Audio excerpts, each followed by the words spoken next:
Now, this went viral on TikTok, where an incredibly compassionate left-leaning person, a man of the working class, has decided to mock and ridicule a farmer who is losing everything and is crying on national television because his olive grove is being dismantled by the government, and in exchange, they're planting solar panels. Let's watch. Esta finca donde estamos ahora mismo grabando, que he tenido que arrendarla sin querer, esto le llamo yo dictadura porque es lo que es.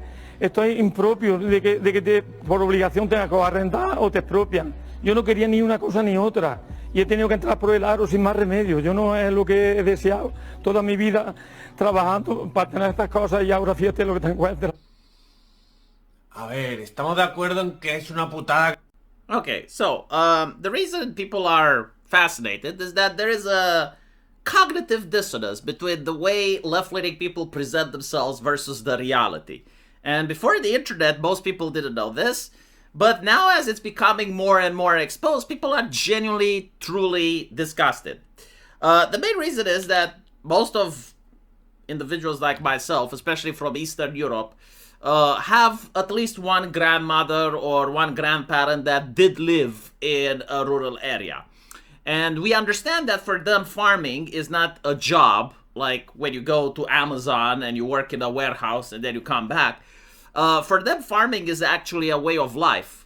Like, it's rooted into the family history. It's their entire universe. So when the government goes in and expropriates the land, it's terrorizing these people. Like, there's no other way to explain it. It's completely uprooting their entire civilization. It's kind of like, from a leftist perspective, if you actually have the Nazis just coming in, conquering your country, and goose-stepping down the streets.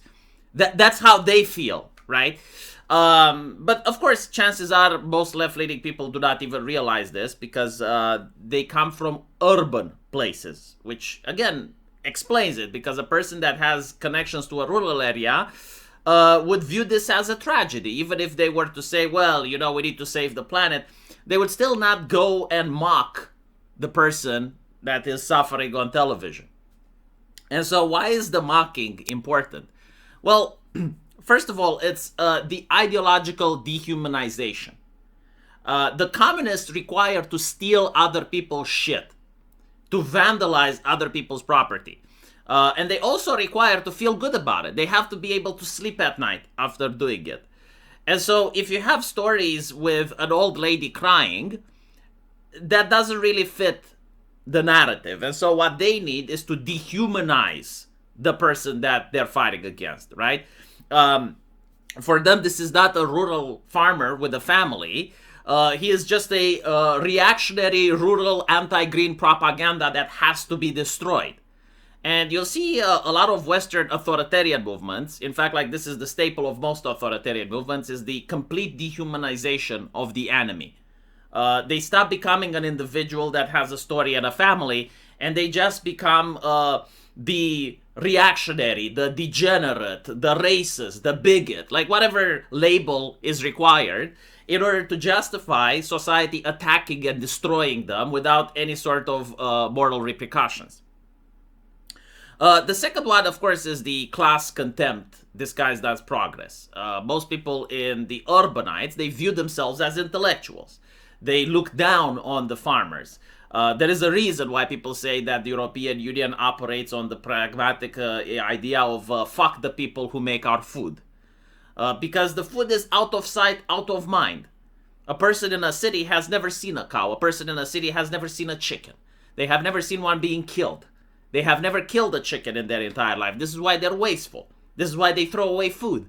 This is why they have contempt for the farmer. From their perspective, the farmer is a bigot, right? Like, he is polluting the planet. He is being greedy. He's probably a millionaire because they don't understand how farming works. And so anything bad that happens to them is a good thing.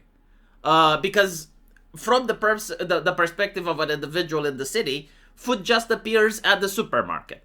Food has always appeared at the supermarket. Food will continue to appear at the supermarket. And so the farmer is irrelevant. The farmer should just shut the fuck up and come to the city anyway. In other words, it's workers of the world unite. but workers also please shut the fuck up unless you're fitting my aesthetic. And that's pretty much what's happening here, right? Like, this is where the contempt is coming from. And there's also like the idea of belonging. Like, why do people become a left-leaning person? Is it because like they have a strong energy policy and they want to become left-leaning? No, it's because they want to belong to a group of people, right? And so human beings, when they join groups, they stop caring about what's true and what's false. They start caring about group consensus. Like, what must I say in order to get appreciated by my friends? And when that happens, you have like a lot of low IQ individuals that are very dishonest. They're willing to say and do anything just so they don't upset their friends. And so the incentive is to be more radical, to be more extreme. And they radicalize and they purity spiral until you get someone that genuinely has no clue to what basic human decency even looks like. This is not even a person fit to live in a society outside of his leftist circle anymore. Because most people usually ask themselves, how would I like it if this was done to me? And I'm pretty sure like this guy, if he was crying on television and people were mocking him on TikTok, would be very upset, right? But he never positions himself in the situation where he could be crying on a television. Like he can't even conceive the fact that in the future he may ever be placed in such a position, or if he does, he wants to hide his weaknesses and insecurities from his friends that only reward cruelty. And cruelty is also important, right? Like social media in 2026 rewards cruelty. Like it absolutely rewards this type of behavior. And while we in the right-wing corner of the internet are looking at this and we are abhorred, leftist people are congratulating. Like, I'm pretty sure someone like Hassan Piker would invite this individual on their streams and obviously not share the super chats because leftists don't share shit. But they would definitely allow him, to share a little bit in the fame. Because this type of behavior is rewarded by his peers, and this is why people behave this way. Right? This is not a one-off case. It's just something that ended up trending. But any type of person that goes on Reddit or on Pedosky, like, you would know that this is just the normal way communists behave. And they behave like this because they're authoritarian. They're against freedom and liberty. And so they have to dehumanize reasonable people that are against them.